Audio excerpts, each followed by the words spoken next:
Um, okay. Good morning, everyone. Thank you for having me here. I've been working with DBR's working group on this legislation since January, and Jen Slattery has been in all of those meetings, and Jordan joined us recently as well. And we've had the Providence City Clerk, the Portsmouth Town Clerk, we've had a municipal planner in there, as well as 3 municipal solicitors involved to make sure that we have the municipal perspective. I am legal counsel to 6 of DBR's boards, and I work very closely with our board managers, which are similar to clerks in their roles of the meeting, running the meeting, taking the minutes. And so I do understand, you know, a lot of the intricacies that come forth with holding public meetings, and have, you know, and know that it is more complicated in the municipalities where you have much more public interaction. And so we recognize that. So I just wanted to give a summary of our sub-A where it stands now here. Let's see. So the goal for the sub-A versus our original bill codified the executive orders. That was very stringent. The executive orders require that every single in-person meeting has to have a virtual component. That is the law right now that we've been living under for well over a year. Now that we had testimony in March and April that was too strict, and that was not what all the entities wanted going forward. So we've added some flexibility to this sub-A. And this will take effect upon passage. That would say that any public entity upon passage could choose to have an all in-person meeting like we used to have, a hybrid meeting, some board members in person or all board members in person, but the public can come in remotely as well, or an all virtual meeting. But then we've pushed back the deadline for the municipalities, councils, school committees, zoning boards, and planning boards to have hybrid meetings, which means you're providing remote public access at your in-person meetings. And that we've pushed that back from September to January to give everybody 6 months to make sure that you've been able to acquire and install the necessary technology to do this in your meeting rooms. And the bill will also sunset in 2 years. That was the request from the Speaker's office. It's really the purpose of it is to make sure that these big changes to OMA, that the legislature looks at them again, and we work with them, because this is step 1 in modernizing the Open Meetings Act. That's how we're looking at it. So if this bill doesn't pass, the executive order may expire. I think it's June 25th. I'm not sure that it'll be extended. All virtual meetings will be prohibited. Board members must be in the room, starting probably in July. And, you know, the public will be upset that there is no longer remote public access. I think they've really taken advantage of that in the main municipal meetings. And there were still concerns that there are people who have reluctancy to be in a crowded meeting room, whether there are staff members, board members, or members of the public. So what does this actually, how does this affect us as, you know, employees and staff members of municipal bodies? So for agendas, there's really no change to the current practice. If our bill passes, if you're having hybrid or a virtual meeting, you need to make sure you put the information on how to join that meeting remotely in your agenda. We've already been doing that, so that's no real change. For the minutes, you just have to record if any board members attended the meeting remotely. That's a simple additional change if you haven't been doing that already. And if the meeting was virtual or hybrid, the minutes just need to know how you provided remote public access, which would be a simple statement. Remote public access was provided through Zoom, WebEx, live streaming, whatever was required. So you just have to state how you provided it. Right now, under the Open Meetings Act, without the executive order, we have to have a quorum in person. This bill would allow us to have a quorum of people in person and participating remotely. That will make it easier for public bodies to achieve quorums in the future with the technology that you'll be purchasing to install in your chambers. There is no mandatory that you have to allow a public board member to come in remotely if they wish. It's not required. It's going to be up to each entity to decide how they hold their meeting, whether the board members need to be in person. But there would be a requirement to accommodate anybody who's disabled or active duty military, and that's already in the Open Meetings Act. It's just easier. It just would be easier to accommodate people now because we will have the technology to do so. So starting upon passage, like I said, all entities, even the municipal councils, school committees, zoning and planning, would be able to have any type of meeting, in-person, hybrid, or virtual, until January 1, when the big four municipal categories would need to have a hybrid meeting. So that means providing remote public access, whether or not your board members are all in person, or some in person, some online, or all virtual. What is remote public access? So we tried to simplify the term in the executive orders, which was adequate alternative means of public access. It's kind of clunky. And so it really means remote public access, providing measures that permit contemporaneous and effective public access to the deliberations of the body through a live transmission over the internet, via teleconference or video conference, television, or other broadcast media. So what does that mean? A live transmission over the internet. That is YouTube or Facebook Live, right? Via teleconference or video conference, teleconference lines. If you have to use that, it's not preferred, but it's available, or video conference, that's Zoom and WebEx, Google Meet, other similar technology, Teams. And, television, I recall there are some municipalities that have broadcast their meetings on local access television. That is essentially a live stream. However, so that would be the base level remote public access, is the ability for the public to view your meeting. Now, if there is a hybrid or a virtual meeting and public comment or testimony is being permitted or is required by law, then you need to have two-way interactive remote public access, which is accomplished through video conferencing, like Zoom, like we're doing now, where we can speak to each other. So it's not like just watching TV on your computer, it's being able to speak to the public body. And so that's that second level of two-way interactive access that's required when public comment is being taken. And that's what we've been doing now under the executive order. People have been participating through Zoom and through teleconference lines. So I just want to make clear, to make sure everybody understands the difference between live streaming versus video conferencing. Live streaming is like watching TV on your computer. It's just a one-way interaction. And there's no way for the public to participate. But video conferencing here, what we're doing now, allows us to speak to each other, allows you to take public comment. Zoom, you could be using Zoom and have a meeting that doesn't have any public comment and not allow the public to talk. So then effectively it's only one-way access, but that ability is still there. If you expect to have a meeting on Zoom that has more than the capacity of your license, if you're using the state license, it's 500 people, you can also live stream that meeting to YouTube or Facebook Live or other internet media, so that more people can view that. And that was happening. I saw like the Cranston School Committee did that when they were talking about whether to go back in person or not. They had it on Zoom, and then they had overflow with their Facebook Live account. So let's say we need to figure out, does my board need to provide remote public access? So for the first 6 months of this bill, up until December 31st, the answer is no if it's an in-person meeting. But yes, if it's hybrid or virtual, that's like part of having that convenience to the board, is that you provide the access. Starting on January 1, the Providence City Council must provide remote public access for all meetings, and so would the Cranston School Committee and the Situate Zoning Board, but not the North Kingston Historic District Commission, because that's not one of the big four categories of municipal bodies that we listed. And they're just trying to illustrate that. And so the rules for an HDC will not change on January 1. The change only applies to councils, school committees, zoning boards, and planning boards. So when do you need to have remote public access that is interactive under this bill? You will need to if your agenda includes a public hearing or any periods of public comment, but you will not have to have interactive remote access if there is no hearing or no public comment.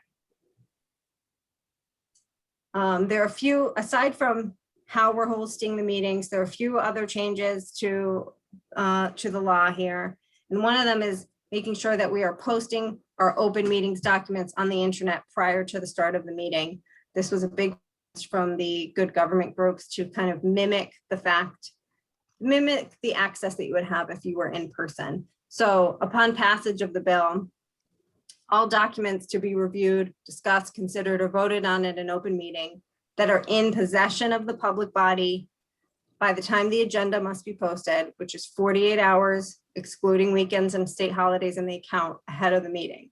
So that's the drop dead deadline. Whatever the clerk has in their possession by that 48-hour agenda deadline, those documents need to be digitized and posted to the internet by the time the meeting starts.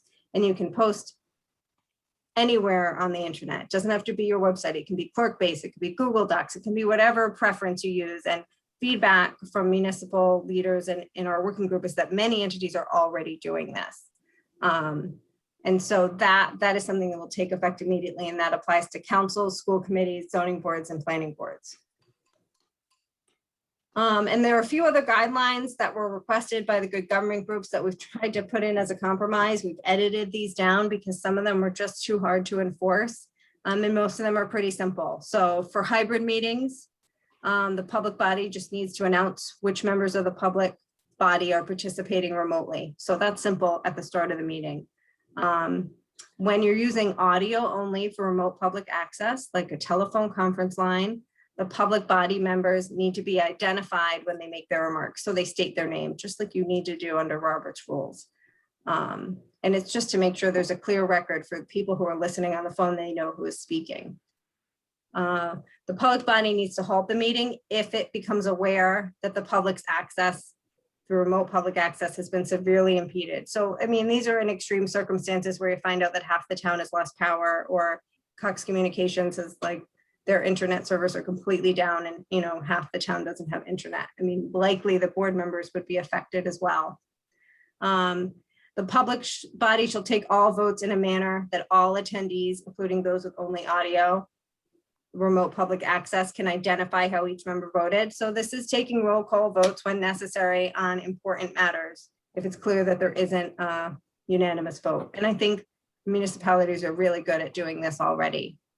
And then we're putting in a requirement, and these, you know, these 5 requirements on this slide apply to every single public body in the state, to record all virtual and hybrid meetings and keep the recording for at least 200 days after the minutes of that meeting were approved.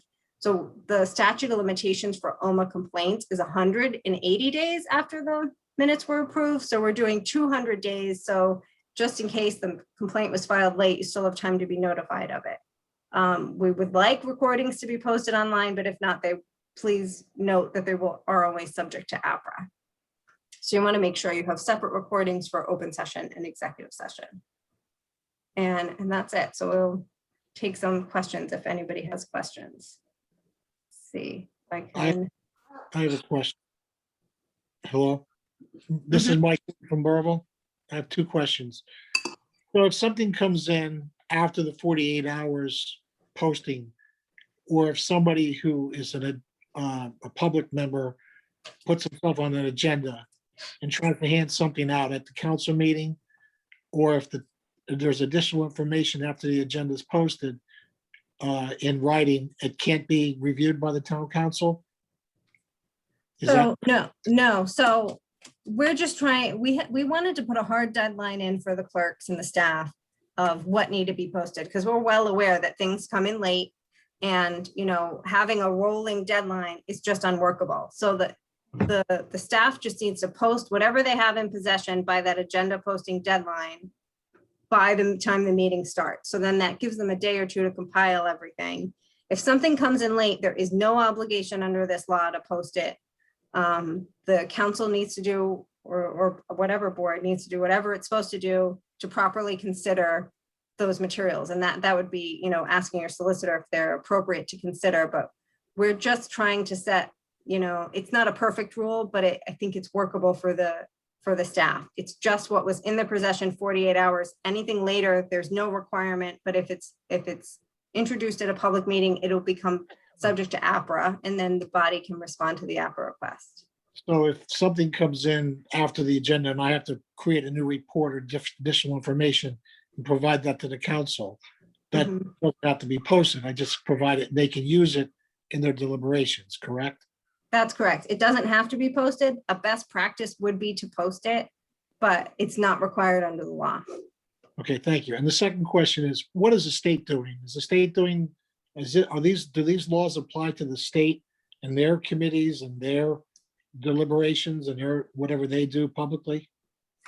So the amendments to OMA apply to all public bodies, except there are a few things that only apply, that are enhanced for quasi-publics, councils, school committees, zoning boards, and planning boards, because they have the highest public interaction and the biggest impact on our lives as residents of this state, would be it financially, property rights, children's education. And so that's why we're putting in the requirement for hybrid meetings starting January 1 for those bodies and the quasi-publics, which are the big state boards like Commerce and Rhode Island Housing. How But, about the legislature? How about the legislature? Are they putting these rules in for themselves? the legislature is not subject to OMA and has not been. So they're not doing it for themselves, but everybody, I don't know what they're doing. I can't speak to that just because they're not part of the group that's subject to this act. thank you. Kate, and then Randy.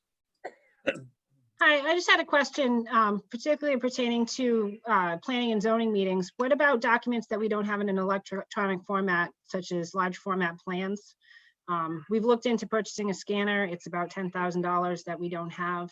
So what are we supposed to do for those meetings? I would suggest requesting that the applicants submit digital copies of the plans as well. You could do that. Or you could put some sort of notation in the, whatever you scan, that the plans were too big to scan and you couldn't do it. And they're available at City Hall. I think, I understand that I'm legal counsel to the Design Professionals Board, so I work with those plans ourselves, and we're also unable to scan them. So we've asked for digital copies for board review. That was how we've been able to review them during our Zoom meetings in the pandemic. Okay, so And it'd be sufficient to add a note I mean, we ask for them, but oftentimes we don't receive them. So it would be sufficient to post a note that the plans are available on file. Yeah, I think so. You can double check with your solicitor, but I mean, everything is kind of limited to what is feasible. And I understand that you can't scan those gigantic plans. Thank you. Randy.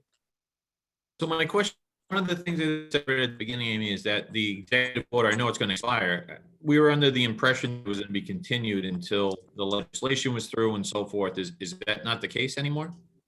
I don't know if it'll be, I mean, that is the impression that I've had, that it'll be continued until the legislation is through. The current one expires on the 25th. I'm not sure where this legislation will be. I'm not sure if Director Tanner has heard anything else about that. I'll just add that, typically the legislative session ends the very end of June. The number of days out was June 25th. If no legislation is passed, it will immediately then go back to what it was, and the executive order is listed, then it'll immediately go back to what it used to be. So there was a desire to continue this through until we could see if the legislature wanted to respond to it. But if they don't do anything, then it immediately goes back to the way it used to be. All right. My concern is the small window of time with the 25th and scheduling our, first our meeting in July, whether or not I have to plan to get everything back in place to have the public in the building, in the council chambers, or. Yeah, no, I mean, I feel this, it's a great question. I feel the same way. We've had the same discussions at DBR. We usually cancel I have an early July meeting and we actually canceled it. We usually cancel it anyways because it's July, but I know you all don't have that luxury. So we can see if we can get an answer on that. That would be from the great. governor's office. That'd be great. Or at least to be able to, give us a window. I know we appreciate the time on the January date to get it, into the hybrid approach, but also a window of time to allow us to switch from 100% virtual to 100% in person. Yeah, if the legislation passes, everybody's agendas will be okay, right? And that's the goal. If the legislation passes, if you happen to list it as Zoom, all Zoom, it's fine. Right. If it doesn't passes, that's where we be canceling meetings, and that would be really unfortunate for all of us as leaders of public bodies. Perfect. Thank you. I have Chris and then Jim and then Mike. Chris, I think you're muted. So we've had this instance happen a couple of times in Tiverton where during a hybrid or even a Zoom meeting where constituents have called and said the internet is not accessible. And we've had to, especially on some controversial issues, stop the meeting. But at what level do we determine to shut a meeting down when I can't ascertain through the provider that there actually is an outage? And some of these are pretty costly. There's advertising involved. There's, they're time sensitive, and I get it if the power's out for half the community, but how do I do it when it's just 2 or 3 people calling to say that they can't get on the internet? Sure, that's a good question. So I think in general, what the working group has talked about, like, we don't envision halting a meeting for a few individuals who just have bad internet access that day. I don't think that isn't the intent. It's really if there's a serious outage, like there was a car accident, it took down a pole and a part of the town is out. And so, I mean, that's a discussion that if those things happen and you become aware that somebody doesn't have access, to discuss it with your solicitor and take their advice on whether or not it's significant enough to justify halting the meeting. And that's how it has to be handled on a case-by-case basis. But the way the legislation is drafted is with examples of, we mean widespread power outages and widespread internet outages, not just individuals who can't access. Plus, they could call into the meeting if you're using our Zoom accounts.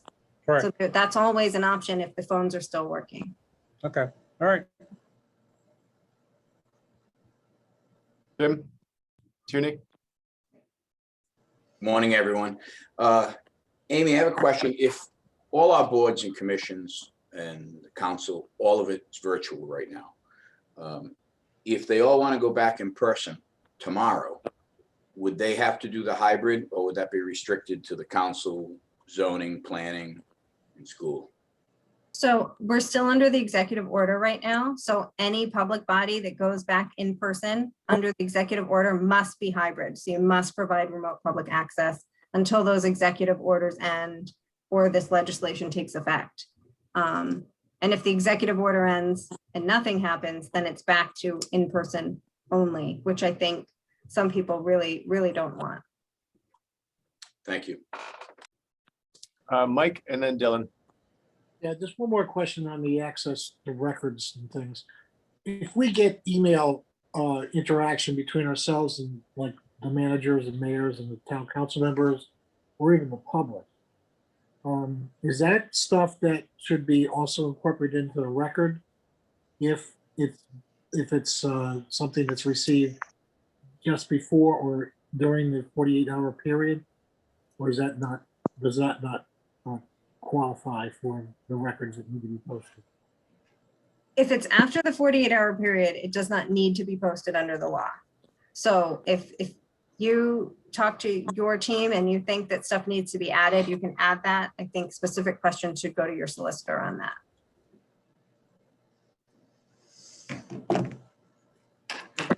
Sometimes we have an item that comes on an agenda and then it's tabled. And then between when it's tabled and it's acted on, there's interaction back and forth between administration and legislature. Is that something that is addressed in the legislation, or are you saying it's simply a solicitor decision on what So- interaction becomes? So, I can't speak to whether that information is something that the board, the public body will be considering and voting on at the meeting. If a matter is tabled and you acquire more information that the council needs to consider ahead of the next meeting, then that information should be posted. And any questions about what should be included and what's required should be addressed to the solicitor. Thank you. Dylan, did you have a question? Yeah, thanks, Brian. Just to follow up on Mr. Cotta's question about number 3. And first of all, thank you to DBR for the work you're doing on this.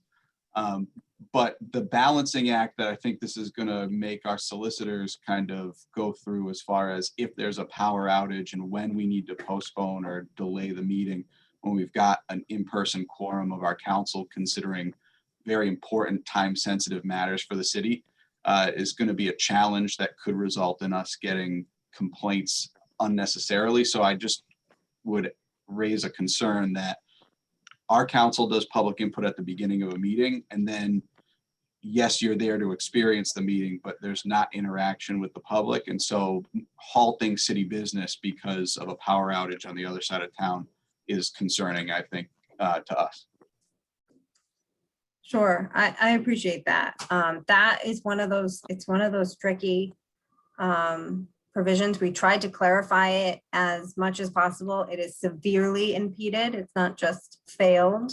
And it's in those really big situations. It also has to come to the attention of the public body. So if nobody knows that it happened, you're not required to stop anything. So, you know, you have to, it has to have been made known to the public body. And I'm sure, you know, each case may be a little different, but it will be the solicitors there on the ground who are going to be able to give you advice at that time. And hopefully it should be a very rare occurrence, unless, you know, you're having it in the middle of a thunderstorm or something, kind of a freak accident happens. Thanks, Amy. This is Brian. I just wanted to follow up. One of the concerns that both, I think, Chris and Dylan raised, and we've conveyed this as well, is that one issue we've heard is that even if the law is clear that there has to be a significant impact or widespread power outage, it's not going to stop people from filing OMA complaints because that person's individual. If someone is, as Chris pointed out, if it's a contentious hearing and they're not happy with the outcome, then this gives people an opportunity to complain or file an OMA violation, even if everything was done correctly, for minor technical issues. So it becomes very difficult, and it could endanger some of the decisions, or at least slow them down, if you have, if a lot of these contentious meetings are contested over what is perceived as a technical issue. Sure, I understand that concern, but I don't think the AG's office should, you know, do anything with complaints where one person couldn't access the meeting. I mean, that's happened already during the pandemic period where, you know, they've complained one person's internet didn't work. That's not a failure of a meeting. And we tried really, we rewrote that paragraph multiple times because, you know, the good government groups feel very strongly about it, and it's tricky. And so we tried to make it as clear that it's, you know, public access, not an individual's access. The public as a whole access has been severely impeded, and we give in the text of the statute the examples of widespread power outages and widespread internet outages.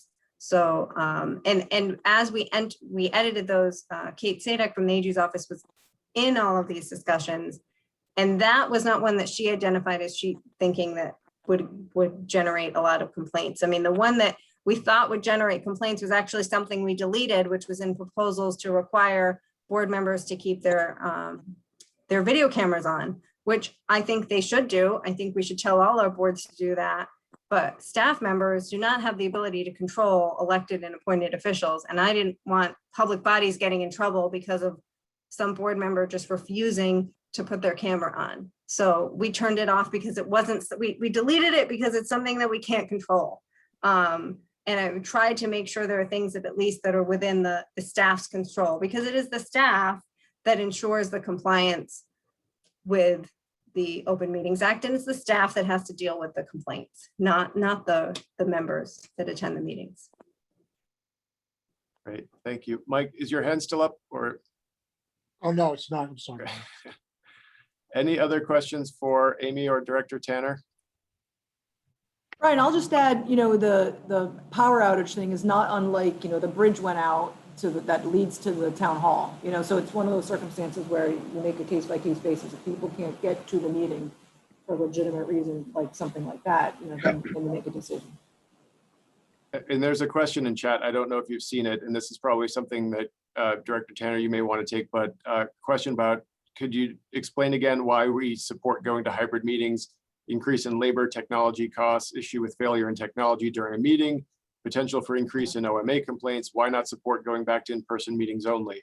I guess, that's one of I've heard from a few communities that the previous system was working well. This opens up a can of worms, awfully complicated, and it's unclear what the benefit is. So could you speak to that? I mean, there's a lot of opinion in there. So my response, I think, is it's the future, right? Like it's just the way the world is going. We've done it for over a year. Our citizens like it. They appreciate it. They want it to stay. It's just like anything else new, whether it's e-permitting, which I know some of you, feel strongly in some ways. Everybody was nervous about it, but most of you love it now that we have it. It's like first starting to use emails. It's just the way that things are going. While there are a bunch of upfront costs, I've been talking to a lot of folks about, what the new costs are, and it's an analysis and it's tough and it's hard, but it is the way of the future, I guess, is the best way to answer it. Great, thank you. Tim McCormick? This may not be the appropriate forum for it, but I'll ask nonetheless. This is going to the towns are going to incur significant expenses associated with this. And I don't recall if we've determined that the federal, funding is available through the American Rescue Plan to cover some of the purchases of equipment to provide the service. So Dottie, I believe you said Brian is coming on, but she has confirmed that ARPA dollars and the federal dollars can be used for these purposes to fill this void. Thank you. Yes, Tim, the one pending question we've had, so Dottie Pascal with the Pandemic Recovery Office has clarified that you may use ARP funds for the technology. A subsequent question that came up is staffing, because in many cases, people have had to dedicate staff time to this. So that's one of the things that's pending. All right, thank you. Any other questions? Okay, if we have, I'm sorry, go ahead.